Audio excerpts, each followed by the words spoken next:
ویسے ان کو نہ جواب دے اور باقی چیزوں میں ان پر مبرداری کرتا ہے۔ تو اللہ نے تو ہمارے لیے کوئی رکاوٹ نہیں ڈالی، اللہ نے تو ہمارے کسی اپنے ساتھ تعلق مع اللہ ہے اور غیر اللہ کو چھوڑنے کے اندر صرف ایک رکاوٹ ہے اور وہ ہم خود ہیں۔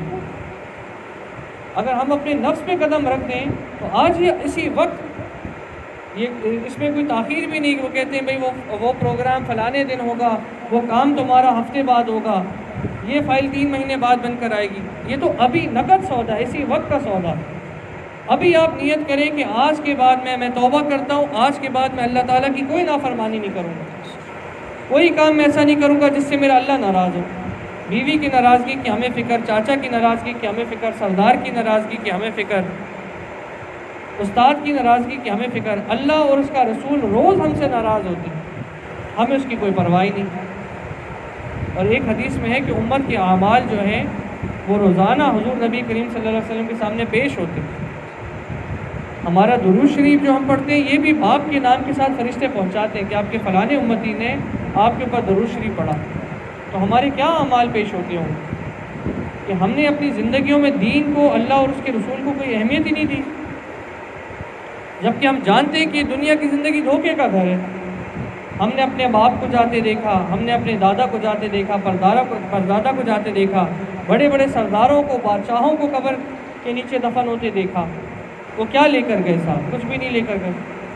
تو اللہ والوں کا جو سودا ہے یہ نقد سودا ہے، یا ہاتھ پہ ہاتھ رکھنا ہے، کپڑا پکڑنا ہے، توبہ کرنی ہے اور بیعت کرنی ہے کہ ہم آج سے اپنی مرضی چھوڑتے ہیں اور اللہ والے کو گواہ بنا کے سودا جو ہے اللہ تعالیٰ سے ہوتا ہے۔ اللہ والا سے اس سودے کے اندر بیچ میں اسٹیٹ ایجنٹ جیسے ہوتا ہے، بروکر ہوتا ہے، اس طرح سے اللہ والا بیچ میں اپنی فیس اللہ تعالیٰ سے لیتا ہے کہ آپ کو، اللہ کے بندوں کو اللہ تعالیٰ سے ملانے کی فیس اللہ تعالیٰ سے لیتا ہے۔ حضرت غالباً مالک بن دینار رحمۃ اللہ علیہ ایک دفعہ قبرستان میں تشریف فرما تھے، یہ بازار میں تشریف فرما تھے، تو لوگوں نے پوچھا کہ حضرت کیا کر رہے ہیں؟ تو فرمانے لگے کہ اللہ کے بندوں کی اللہ سے صلح کروا رہا ہوں۔ تو پوچھا کہ کیا معاملہ رہا؟ تو فرمانے لگے کہ اللہ تو مانتا ہے پر بندے نہیں مانتے۔ اور کچھ عرصے بعد دیکھا تو حضرت قبرستان میں تشریف فرما تھے۔ پوچھنے والے نے پوچھا کہ حضرت خیریت، قبرستان میں بیٹھے؟ تو فرمانے لگے وہی بات فرمائی، اللہ کے بندوں کی اللہ سے صلح کروا رہا ہوں۔ تو پوچھنے لگے کہ بھئی پھر کیا معاملہ رہا حضرت؟ کیونکہ خاموش بیٹھے تھے، بظاہر کچھ نظر بھی نہیں آ رہا تھا۔ تو پوچھا حضرت کیا معاملہ رہا؟ فرمانے لگے کہ بھئی اب بندے تو مانتے ہیں، اللہ نہیں مانتا، کیونکہ ماننے کا وقت یہی، سودے کا وقت یہی ہے۔ وہ ہم دنیا کے اندر بھی ہمارا کوئی سودا اگر چھوٹ جاتا ہے ہم کہتے ہیں واہ کتنا جو ہے وہ کام کا سودا ہاتھ سے نکل گیا، وہ پلاٹ، وہ زمین، وہ گھر، وہ مسجد کی زمین، وہ چیزیں وہ اتنی سستی مل رہی تھی، کاش اسی وقت ہم لے لیتے۔ تو یہ اللہ کی دوستی کا سودا اللہ کے گھر میں آپ کے پاس، آپ کے علاقے میں آیا ہے۔ اس کے اندر کیا کرنا ہے کہ اپنی مرضی چھوڑنی ہے اور اللہ والے کے ہاتھ پہ بیعت کرنی ہے۔ بیعت کیا؟ یہی سودا۔ اور اس کے بعد سودا کرنے کے بعد کیا ہوگا؟ رابطہ رکھنا ہے، اپنے احوال بتانے کہ میں اللہ تک پہنچنا چاہتا ہوں، آپ مجھے بتائیں میرے اندر کیا رکاوٹ ہے، میں کس چیز کو دور کروں، میں کیسے پہنچوں۔ جیسے ہم کہیں کوئی پہنچنا چاہتے ہیں شخص تو وہ راستہ پوچھتا ہے، تو اپنے بزرگ سے پوچھے، اپنے پیر سے پوچھے کہ میں کیسے اللہ تک پہنچوں۔ اس لیے کہا گیا یک زمانہ صحبت با اولیاء بہتر از 100 سالہ طاعت بیریا، کہ ایک لمحہ اللہ والوں کی صحبت میں گزارنا جو ہے وہ 1000 سالہ عبادت سے بہتر ہے۔ اور حضرت تھانوی رحمۃ اللہ علیہ نے فرمایا کہ اگر میں ہوتا تو میں یہ شعر کہتا کہ 1,00,000 سالہ عبادت سے بھی زیادہ بہتر ہے۔ کہ بعض دفعہ انسان سمجھ رہا ہوتا ہے کہ میں نیکی کے راستے میں چل رہا ہوں، پر کوئی رکاوٹ ایسی ہوتی ہے جو اس کے اور اللہ کے درمیان حجاب ڈالے ہوئے ہوتی ہے۔ جیسے ہی اللہ والا اس کی نشاندہی کرتا ہے کہ تم یہ کام چھوڑ دو، تو فوراً وہ چھوڑتے ہی ساتھ اس کی اللہ تعالیٰ کے قرب میں اس کی ترقی ہوتی ہے۔ اب میں اس کی ایک مثال آپ کو دیتا ہوں۔ صحابہ کرام رضوان اللہ علیہم اجمعین ہیں، حضور نبی کریم صلی اللہ علیہ وسلم صبح کے وقت غالباً فجر سے پہلے آپ تشریف لے کے جا رہے ہیں تہجد کے وقت، تو حضرت سیدنا صدیق اکبر رضی اللہ تعالیٰ عنہ قرآن کی تلاوت فرما رہے ہیں۔ تو آپ صلی اللہ علیہ وسلم نے سنا کہ آپ جو ہے وہ آہستہ آواز سے تلاوت فرما رہے ہیں۔ تھوڑا آگے گئے، حضرت عمر رضی اللہ تعالیٰ عنہ کے گھر سے گزر ہوا تو حضرت عمر رضی اللہ تعالیٰ عنہ اونچی آواز سے تلاوت فرما رہے تھے۔ تو اگلے دن صبح جو ہے آپ صلی اللہ علیہ وسلم نے پوچھا حضرت سیدنا صدیق اکبر رضی اللہ تعالیٰ عنہ سے کہ بھئی آپ آہستہ آواز سے کیوں تلاوت فرما رہے تھے؟ تو سیدنا صدیق اکبر رضی اللہ تعالیٰ عنہ نے دلیل دی کہ اے اللہ کے نبی، جس کو سنانا تھا وہ تو سن رہا تھا، یعنی اللہ تعالیٰ کی ذات کو سنانا مقصود تھا، تو اللہ تو سن رہا تھا، تو میں آہستہ پڑھ رہا تھا۔ حضرت عمر رضی اللہ تعالیٰ سے پوچھا کہ بھئی آپ اونچا کیوں پڑھ رہے تھے؟ تو فرمانے لگے، حضرت عمر رضی اللہ تعالیٰ عنہ نے بھی دلیل پیش کی اور فرمایا کہ اے اللہ کے رسول، آپ نے فرمایا کہ عمر کی آواز جہاں تک پہنچے گی شیطان وہاں سے بھاگ جائے گا، تو میں شیطان کو بھگا رہا تھا اور سوئے ہوئے کو جگا رہا تھا۔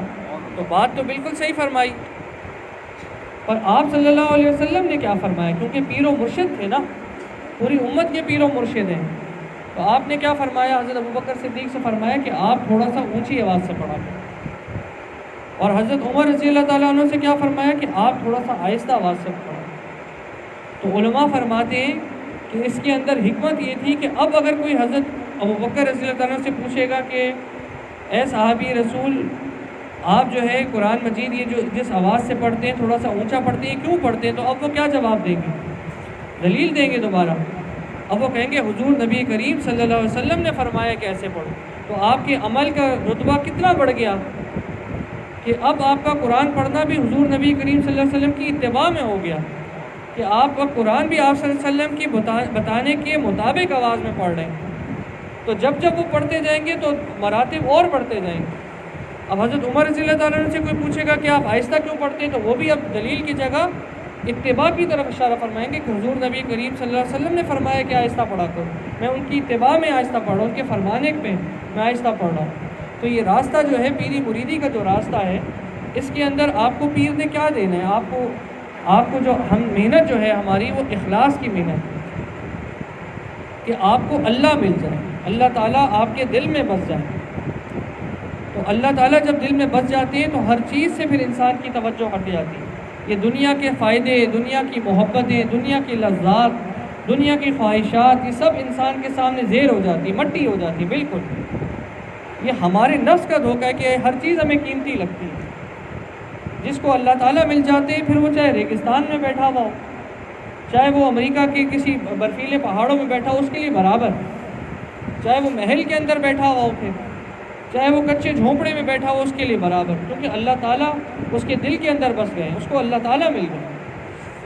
پھر اس کے نفس جو ہے، اس کو جو شیطان جو ہے نیکی کے راستے پہ بھی جو وساوس ڈال رہا ہے، اور جو نفس اس کو دینی کاموں کے اندر بھی اس کو پھنسانے کی کوشش کرتا ہے، تو اللہ والوں کی صحبت کی برکت سے اس سے بھی نکل آتے ہیں۔ وہ دین کے کام کو بھی سمجھتا ہے کہ یہ بھی میرا مقصود نہیں، میرا مقصود اللہ تعالیٰ کی ذات ہے۔ وہ ہر کام پہ اللہ تعالیٰ کی رضا کے لیے کرتا ہے، اور اپنے پیر و مرشد سے پوچھ کے کرتا ہے، ایک درجے تک، جب تک کہ اس کو اجازت نہ دے دی جائے کہ اب تم آگے جو جیسے چاہو اس کو، اب تمہیں سمجھ آ گیا، مسئلہ سمجھ آ گیا، اب تم اس کے اوپر چلتے رہو استقامت کے ساتھ۔ تو یہ راستہ سیکھ کے چلنے کا راستہ ہے، اور اللہ والوں کا ہمیشہ سے یہ طریقہ رہا کہ اللہ والوں نے عوام کو جوڑا ہے اللہ کے ساتھ۔ میں مالک بن دینار رحمۃ اللہ علیہ کا واقعہ عرض کر رہا تھا ساتھیوں سے کہ ایک دفعہ ایک باندی جا رہی تھی، لونڈی تھی کسی بادشاہ کی یا بہت بڑے رئیس انسان کی، تو اس لونڈی کے ساتھ بھی جاہو جلال تھا، پورا قافلہ تھا، اور اس کا جو لباس تھا وہ بھی سجا ہوا، اور قافلہ بھی سجا ہوا، اور ہیرے موتی اس کے کپڑوں میں جڑے ہوئے۔ تو مالک بن دینار رحمۃ اللہ علیہ نے آواز دی دور سے، کہا کہ اے لونڈی، کیا تیرا مالک تجھے بیچتا ہے؟ تو مالک بن دینار رحمۃ اللہ نے لونڈی خریدنی تو نہیں تھی، آپ نے کیا کرنا تھا لونڈی پر ایک تنبیہ کرنے کی نیت سے، اصلاح کرنے کی نیت سے، کیونکہ آپ پہ یہ ذمہ داری اللہ تعالیٰ نے عائد کی کہ یہ متوجہ کریں اللہ کے بندوں کو اللہ کی طرف۔ تو وہ لونڈی نے اپنا جو ہے وہ قافلہ رکوایا کہ بھائی روکو ذرا، بکی روکو، یہ فقیر کیا کہتا ہے ذرا سنیں۔ تو مالک بن دینار رحمۃ اللہ نے دوبارہ فرمایا کہ تیرا مالک تجھے بیچتا ہے؟ تو وہ کہنے لگی کہ اگر میرا مالک مجھے بیچتا بھی ہو تو کیا تجھ جیسا فقیر خرید سکتا ہے؟ تیرے پاس طاقت ہے، استعداد ہے مجھے خریدنے کی؟ کہ میں تو بہت اونچی شاہانہ لونڈی ہوں، اور میرے مالک نے، میرے سردار نے میرے اوپر اتنا مال خرچ کیا، عام غلام اتنے مہنگے بکتے ہیں، تو میں تو بہت اس کی قیمتی لونڈی ہوں۔ تو مالک بن دینار رحمۃ اللہ نے فرمایا کہ تیری اوقات ہی کیا ہے، 2 کھجور کی سڑی ہوئی گٹھلیاں۔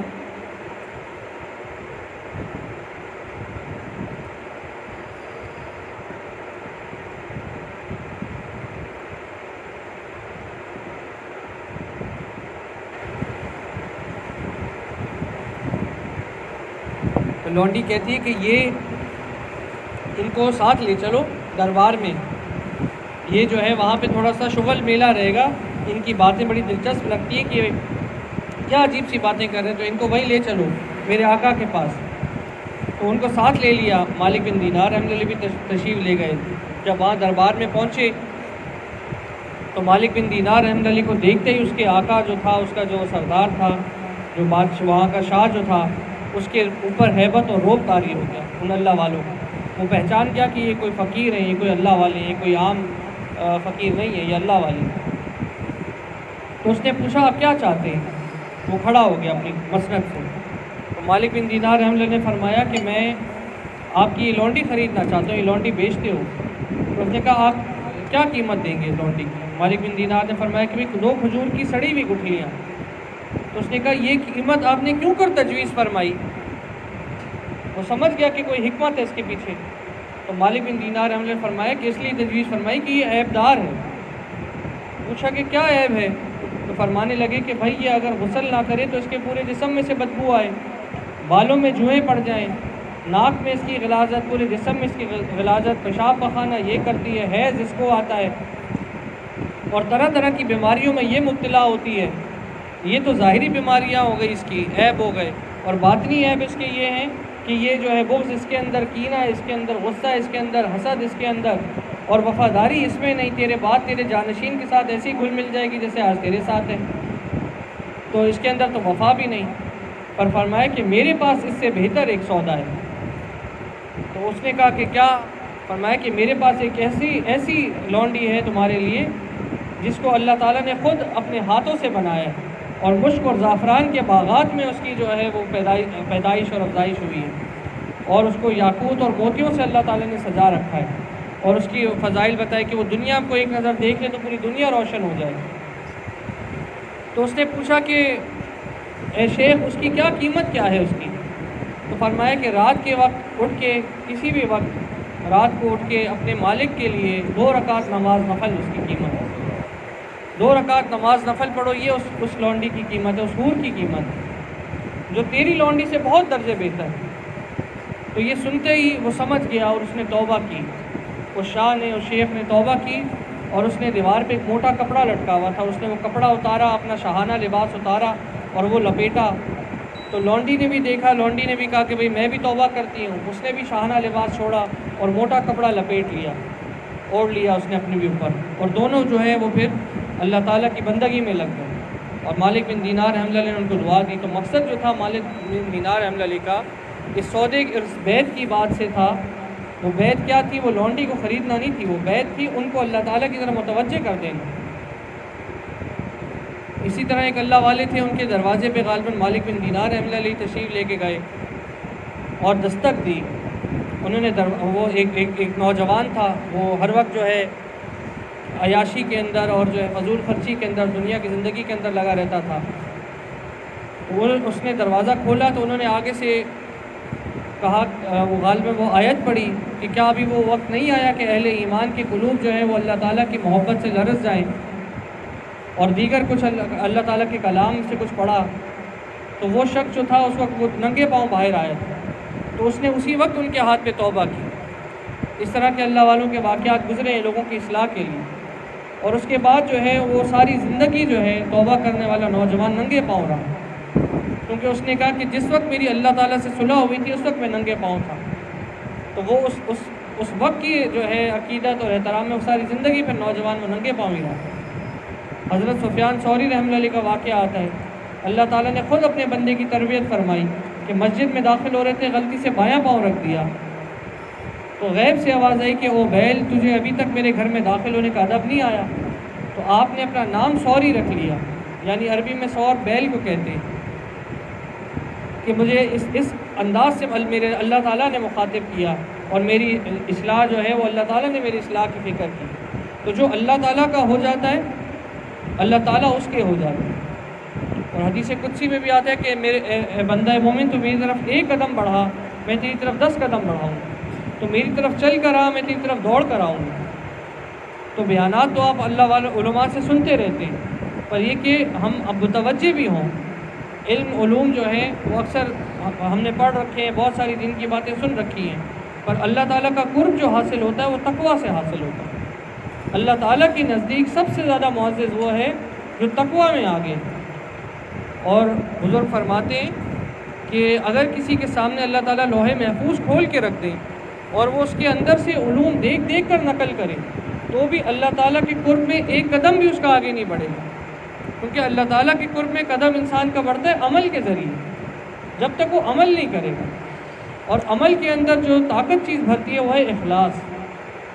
تو یہ محنت ہماری اللہ والوں کی محنت جو ہے یہ اخلاص کی محنت اور تقویٰ کی محنت، تو اسی محنت کی آپ کو بھی دعوت دی جاتی ہے کہ اللہ والوں کے ساتھ تعلق قائم کر کے اس بیعت کے ذریعے، سودے کے ذریعے اپنی مرضی بیچنی ہے اور بیعت کرنی ہے اور اس طریقے کو سیکھنا ہے۔ اس میں آپ سے دنیاوی مفاد کچھ بھی نہیں چاہیے، صرف آپ کی اللہ تعالیٰ سے دوستی کرانی ہے، یہ مقصود ہے۔ اور وہ دوستی کیسے ہوگی کہ آپ بیعت کریں، یہ اللہ کا ذکر ابھی ہم اکٹھے بیٹھ کے کریں گے، وہ آپ کو سکھایا جائے گا آپ سب کو، اور اس ذکر کے لیے میلوں کے سفر کرتے تھے مشائخ، یہ اس میں ذات کا ذکر ہے، اپنے دل سے اللہ اللہ پکارنا ہے، زبان سے یہ ذکر نہیں کرنا، دل سے اللہ اللہ ایسے دل سے پکارنا اللہ تعالیٰ کو۔ میر پور خاص میں ایک بزرگ تھے بابو جی عبداللہ رحمۃ اللہ علیہ، تو وہ چاہتے تھے کسی اللہ والے سے بیعت کریں، ان کے کوئی شیخ نہیں تھے۔ انہوں نے ایک مرتبہ حضرت مولانا احمد علی لاہوری رحمۃ اللہ علیہ شیخ التفسیر تشریف لائے ہوئے تھے میر پور خاص۔ انہوں نے مولانا احمد علی لاہوری رحمۃ اللہ سے عرض فرمایا کہ آپ مجھے بیعت فرما لیں کہ میرا اللہ تعالیٰ سے میری دوستی کروائیں۔ تو حضرت لاہوری رحمۃ اللہ علیہ نے فرمایا، تبلیغی مرکز میں مقیم ہوتے تھے، تو حضرت لاہوری رحمۃ اللہ علیہ نے فرمایا کہ بھئی آپ تہجد کے وقت میرے پاس آ جائیں۔ تو تہجد کے وقت بابو جی عبداللہ رحمۃ اللہ علیہ تشریف لے کے گئے، تو حضرت لاہوری رحمۃ اللہ علیہ کا دروازہ بند تھا۔ پھر فجر کے وقت کوشش کی، پر لوگ تھے ان کے ساتھ مصروفیت تھی حضرت کی، اس وقت بھی موقع نہیں مل سکا۔ پھر اسٹیشن پہ جب حضرت پہنچے اس وقت جا کے عرض کی بابو جی عبداللہ رحمۃ اللہ نے کہ حضرت مجھے بیعت فرما لیں۔ تو پھر حضرت احمد علی لاہوری رحمۃ اللہ نے فرمایا کہ بھائی یہ اللہ تعالیٰ کو منظور نہیں کہ میں آپ کو بیعت کر سکوں، تو انہوں نے بیعت نہیں فرمایا۔ تو ان کو پھر بھی طلب تھی کہ میں کسی اللہ والے سے بیعت کروں، اللہ والے سے میرا تعلق ہو۔ تو ان کو خواب میں حضور نبی کریم صلی اللہ علیہ وسلم کی زیارت ہوئی، اور بابو جی عبداللہ رحمۃ اللہ علیہ کو یہ اللہ تعالیٰ کی طرف سے یہ بھی شرف تھا کہ حضور نبی کریم صلی اللہ علیہ وسلم کی زیارت ان کو کھلے آنکھوں ہوا کرتی تھی، اور ہمارے حضرت نے بھی ان کی صحبت اٹھائی، اور موجودہ دور کے جو بزرگوں میں سے جو ابھی گزرے ہیں پیر غلام حبیب چکوالی صاحب نے بھی ان کی صحبت اٹھائی، جو پیر ذوالفقار احمد نقشبندی صاحب کے شیخ تھے، اور دیگر جو ہے بزرگ علماء ان کی صحبت اٹھاتے رہے۔ تو بابو جی عبداللہ رحمۃ اللہ علیہ کہیں سفر بھی نہیں کر سکتے تھے، اسباب بھی نہیں تھے کہ کوئی اللہ والا ان کو کوئی بزرگ مل جائے جس کی وہ صحبت اٹھائیں۔ تو ان کو خواب میں حضور نبی کریم صلی اللہ علیہ وسلم کی زیارت ہوئی، اور آپ صلی اللہ علیہ وسلم نے حضرت سیدنا صدیق اکبر رضی اللہ تعالیٰ عنہ سے فرمایا کہ ابو بکر یہ عبداللہ مجھ تک پہنچنا چاہتے ہیں، آپ ان کا وسیلہ بن جائیں۔ تو بابو جی فرماتے ہیں کہ مجھے انہوں نے میرے قلب پہ انگلی رکھ کے ایسے اللہ اللہ اللہ کا ذکر سکھایا جیسے کہ نقشبندی مشائخ اپنے مریدین کو سکھاتے ہیں، کیونکہ یہ ہماری نسبت جو ہے یہ صدیقی نسبت ہے، یہ حضرت حضور نبی کریم صلی اللہ علیہ وسلم سے ہمارا شجرہ سیدنا صدیق اکبر رضی اللہ تعالیٰ عنہ، اور پھر حضرت سیدنا سلمان فارسی اور پھر دیگر مشائخ سے ہوتا ہوا ہم تک پہنچا ہے، اور باقی جو معروف سلاسل ہیں سلسلہ چشتیہ، قادریہ اور سہروردیہ وہ حضرت علی رضی اللہ تعالیٰ عنہ سے چلے۔ تو حضرت ابو بکر صدیق نے ان کو ذکر سکھایا، تو وہ فرماتے ہیں کہ بس میں پھر یہی ذکر کیا کرتا تھا، اللہ اللہ کا ذکر ہی میں نے پکڑ لیا مضبوطی سے، اسی کو ہر وقت کرتا تھا، اور جو کچھ مجھے حاصل ہوا اسی سے حاصل ہوا۔ تو فرمانے لگے ایک دفعہ پیر عبد المالک قریشی صاحب تھانہ قریشی والے احمد پور شرقیہ کے پاس ہوتے تھے، حضرت فضل علی قریشی رحمۃ اللہ علیہ کے خلیفہ تھے، تو یہ بھی سفر فرماتے تھے سندھ کا، اور یہ آ کے 3 مہینے آ کے جو ہے سندھ میں جو ہے وہ ٹھہرتے تھے، کنڈری میں آ کے ٹھہرتے تھے 3 مہینے، تو وہاں حضرت کی جماعت بھی تھی۔ تو وہ ایک دفعہ میر پور خاص تشریف لائے، تو بابو جی عبداللہ رحمۃ اللہ نے ان سے عرض کی کہ آپ مجھے بیعت فرما لیں، کیونکہ جو اللہ کا طالب ہوتا ہے اس کو فکر ہوتی ہے کہ کسی طرح سے مجھے اللہ حاصل ہو جائے، اللہ مل جائے مجھے۔ تو پیر عبد المالک قریشی صاحب نے فرمایا کہ میں آپ کو کل بیعت کروں انشاءاللہ۔ اگلے دن پیر عبد المالک قریشی صاحب نے ان سے معذرت کی اور فرمایا کہ رات مجھے خواب میں دکھایا گیا ہے کہ میں گھٹنے تک نور میں ڈوبا ہوا ہوں اور آپ گردن تک نور میں ڈوبے ہیں، تو آپ کا مقام مجھ سے بہت اونچا ہے، میں آپ کو بیعت نہیں کر سکتا۔ تو یہ بتانا مقصود یہ تھا کہ بابو جی عبداللہ رحمۃ اللہ کو بھی ایک طلب رہی مستقل کہ مجھے کوئی اللہ والے کسی کی صحبت مل جائے، تو اسی ذکر اللہ کی برکت سے ان کو جو ملنا تھا وہ حاصل ہوا۔ تو مفتی عبداللہ صاحب میر پور خاص والے وہ فرما رہے تھے کہ بابو جی عبداللہ رحمۃ اللہ ایک دفعہ حرم شریف تشریف لے گئے، تو حرم شریف میں حضرت تھانوی رحمۃ اللہ علیہ کے بھی خلفاء اس وقت موجود تھے۔ تو آپ حضرت تھانوی رحمۃ اللہ علیہ کے خلفاء کے پاس بیٹھے، ملاقات ہوئی، تو حضرت بابو جی نے پوچھا کہ آپ میں سے کسی کو اس میں ذات حاصل ہے؟ تو حضرت تھانوی رحمۃ اللہ علیہ کے خلفاء نے بتایا کہ فرمایا کہ بھئی یہ تو بہت اونچا مقام ہے، ہم میں صرف کسی کو اس میں ذات حاصل ہے۔ تو بابو جی رحمۃ اللہ علیہ نے فرمایا کہ الحمدللہ اس فقیر کو اس میں ذات حاصل ہے۔ تو وہ خلفاء بھی اور دیگر حضرات جو وہاں بیٹھے تھے وہ دوزانوں بیٹھ گئے اور سب کو گریہ طاری ہو گئی اس کی قدر و منزلت اور اہمیت کی وجہ سے، کیونکہ یہ جو ہم اللہ کا ذکر کرتے ہیں یہ اللہ تعالیٰ کا ذاتی نام ہے، یہ وہی نام ہے، اس میں اعظم ہے جس کے لیے لوگ میلوں کا سفر کیا کرتے تھے۔ آج شاید فطرے اتنے عام ہو گئے کہ اللہ تعالیٰ نے اپنا نام بھی ہمارے لیے عام کر دیا، پر اس کی کوئی قدر کرنے والا تو ہو۔ پر جس نے اللہ تعالیٰ کی نام کی قدر کر لی، اللہ تعالیٰ نے اس کو اونچا کر دیا۔ حضرت بشر حافی رحمۃ اللہ علیہ ایک دفعہ تشریف لے جا رہے تھے، تو کہیں کسی جگہ پہ کاغذ کا ٹکڑا پڑا ہوا تھا، اس پہ اللہ لکھا ہوا تھا۔ آپ نے اس کو اٹھایا اور آپ نے اس کو خوشبو لگائی اور اس کو صاف کیا اور اونچی ایک پاکیزہ جگہ پہ رکھ دیا سنبھال کے۔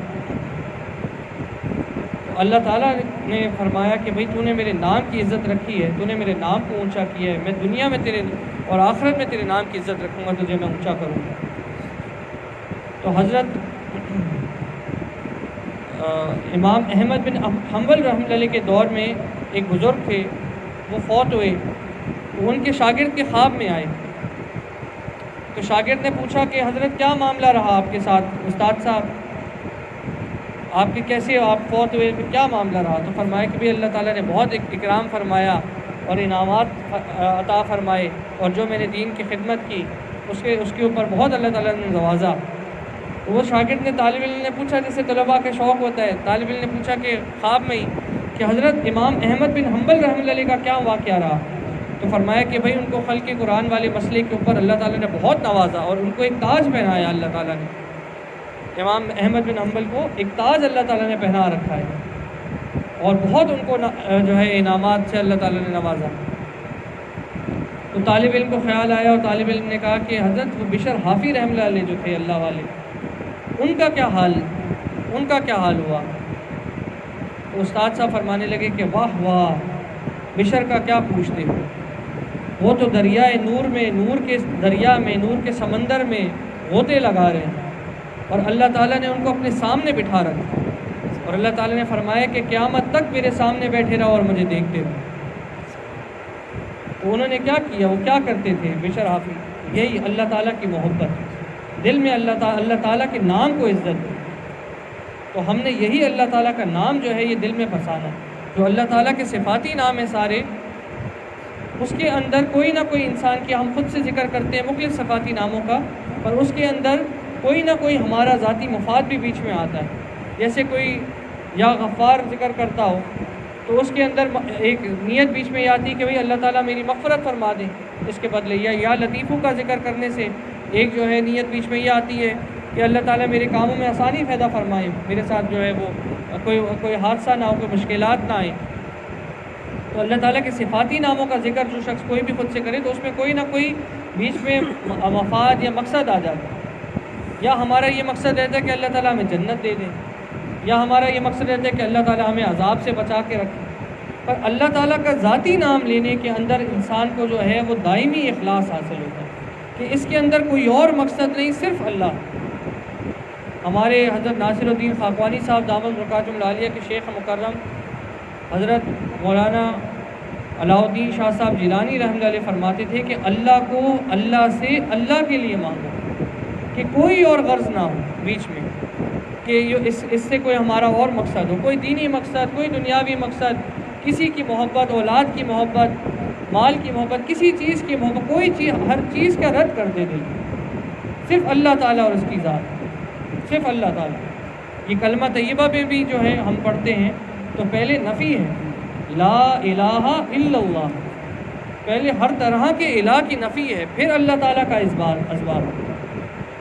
اور اس کا ایک مفہوم جو ہے اولیاء اللہ جو ذکر کرواتے ہیں وہ لا معبود الا اللہ اور لا مقصود الا اللہ بھی ہے، کہ اللہ تعالیٰ کے سوا میرا کوئی مقصد بھی نہیں ہے۔ ہر طرح کے مقصد کی نفی کرے انسان اللہ تعالیٰ کے قرب میں اور بڑھنے کے لیے، اور اپنا محاسبہ کرتے رہے کہ کوئی میری نیت کے اندر کوئی چیز شامل تو نہیں ہو رہی، اللہ تعالیٰ سے اور میری محبت کے درمیان کوئی مفاد تو نہیں آ رہا، کوئی بھی چیز کوئی میرے دینی کوئی خدمت تو میری بیچ میں نہیں آ رہی میرے اللہ اور میرے درمیان۔ اور یہ جو ہے فَمَن يَكْفُرْ بِالطَّاغُوتِ وَيُؤْمِن بِاللَّهِ، اس سے بھی یہ اس میں بھی آپ طاغوت ہر وہ چیز جو غیر اللہ ہو، ہر وہ چیز جو آپ کو اللہ تعالیٰ سے دور کرنے والی ہے، اس کی انسان نفی کرے، اس کا انسان رد کرے، اور صرف اللہ تعالیٰ کا ہو جائے۔ جب انسان اللہ تعالیٰ کا مکمل طور پہ ہو جائے پھر وہ کسی چیز کی پرواہ نہیں کرتا کہ لوگ کیا کہیں گے، رشتہ دار کیا کہیں گے، اور جو ہے وہ دوست کیا کہیں گے۔ تو یہ ہم اس اللہ تعالیٰ کے نام کی محنت کرتے ہیں، یہ ہمارا جو ذکر ہے جس کے ذریعے یہ نسبت منتقل ہوتی ہے، اس کے بس یہ دو طریقے کہ صحبت شیخ، اپنے شیخ سے رابطہ، اور یہ اللہ اللہ کا ذکر۔ اس کو جو پرانے دور کے مشائخ ساری رات بھی کیا کرتے تھے، تو اللہ والے تھے جنہوں نے اس نام کی حقیقت کو سمجھ لیا، انہوں نے پھر ساری رات مراقبے کیے، اللہ تعالیٰ کے نام کے مراقبے ساری رات کی، اور اسی سے سب کچھ پھر ان کو حاصل ہوا۔ تو میں آپ کو بیعت کرتا ہوں، جو حضرات بیعت کرنا چاہیں، کپڑا آپ لوگوں کے قریب پہنچ رہا ہوگا، یا کپڑا جہاں نہ پہنچے وہ ان کلمات کو پڑھ لیں بیعت کی نیت سے۔ جو یہ طریقہ سیکھنا چاہیں ولایت کا، اور جو بیعت نہ کرنا چاہیں وہ کم سے کم توبہ کی نیت سے ان کلمات کو پڑھ لیں، تاکہ توبہ میں ہم سب شریک ہو جائیں۔ اور جو کسی اور اللہ والے سے بیعت ہیں پہلے سے، تو ان کو بھی مبارک ہو، وہ اپنی اس محنت کو کرتے رہیں اخلاص کے ساتھ، اور جو ہے وہ کپڑا نہ پکڑیں، اسے برکت کے لیے ان کلمات کو پڑھ لیں۔ اور میرے پیچھے ان کلمات کو آپ دہراتے رہیں۔ اعوذ باللہ من الشیطان الرجیم، بسم اللہ الرحمن الرحیم، آمنت باللہ وملائکتہ وکتبہ ورسلہ والیوم الآخر والقدر خیرہ وشرہ من اللہ تعالی والبعث بعد الموت۔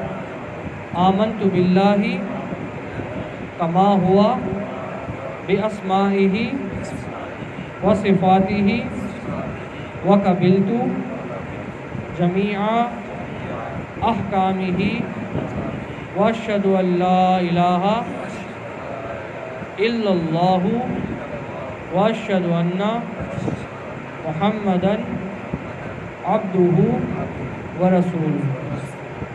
استغفر اللہ تعالی ربی من کل ذنب واتوب الیہ۔ استغفر اللہ تعالی ربی من کل ذنب واتوب الیہ۔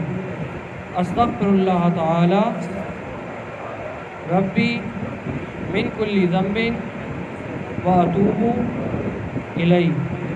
یا اللہ، میں نے تیرے دربار میں تمام گناہوں سے، تمام خطاؤں سے سچی توبہ کی۔ یا اللہ، میری توبہ قبول فرما۔ یا اللہ، میرا خاتمہ ایمان پر فرما۔ آمین۔ اللہ تعالیٰ مبارک کرے اس فقیر نے آپ کو اپنے بزرگان دین کے سلسلہ عالیہ، نقشبندیہ، مجددیہ، علائیہ، ناصریہ، امینیہ میں بیعت کی ہے۔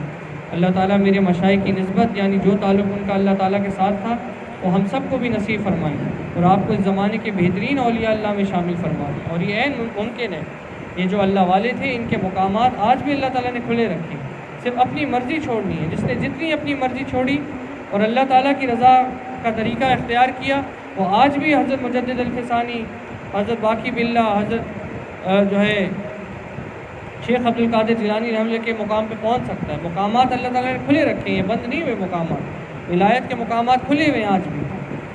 تو یہ اللہ تعالیٰ ہم سب کو بھی نصیب فرمائیں، اور اللہ تعالیٰ ہم سب کی توبہ بھی قبول فرمائیں۔ اب ہم اکٹھے بیٹھ کے مراقبہ کریں گے، ذکر ہم اکٹھے کر لیتے ہیں، اور جن ساتھیوں نے بیعت کی ہے وہ مولانا الطاف صاحب کو پھر مراقبے کے بعد اپنا نمبر لکھوا دیں تاکہ پروگراموں کی اطلاعات آپ کو دی جا سکیں۔ اس فقیر کے شیخ مکرم بھی ہر 3 ماہ بعد جو ہے وہ مہراب پور تشریف لاتے ہیں۔ اب آئندہ نومبر کے جو ہے تیسرے جو ہے ہفتے کو، نومبر کے تیسرے ہفتے کو انشاءاللہ حضرت جو ہے مہراب پور تشریف لائیں گے۔ تو یہ ذکر کا طریقہ یہ کہ انسان کا جو روحانی دل ہے، جو قلب ہے انسان کا، وہ بائیں بغل سے 6 انگلیاں نیچے ہے اس جگہ پہ۔ خیال فرمائیں کہ اللہ تعالیٰ کی رحمت ہم سب کے قلوب پہ برس رہی، اور اللہ تعالیٰ کی رحمت ہر وقت ہر شخص پہ برستی ہے، چاہے وہ کافر ہو چاہے وہ مسلمان ہو۔ اللہ تعالیٰ کی رحمت ہر کسی پہ برستی ہے، کافر پہ برستی ہے اس لیے کہ اس کو مہلت اللہ تعالیٰ دیتے ہیں اپنی رحمت کی برکت سے، اور مسلمان جو متوجہ وہ اللہ تعالیٰ کی رحمت سے فائدہ اٹھاتا ہے۔ خیال فرمائیں کہ اللہ تعالیٰ کی رحمت ہمارے دلوں پہ برس رہی ہے، اور ہمارا دل اس رحمت سے بھر کے اپنے اللہ کو پکار رہے ہیں۔ یہ دل کی آواز ہے، زبان سے یہ ذکر نہیں کرنا۔ خیال فرمائیں کہ آپ کا دل کہہ رہا ہے اللہ اللہ اللہ۔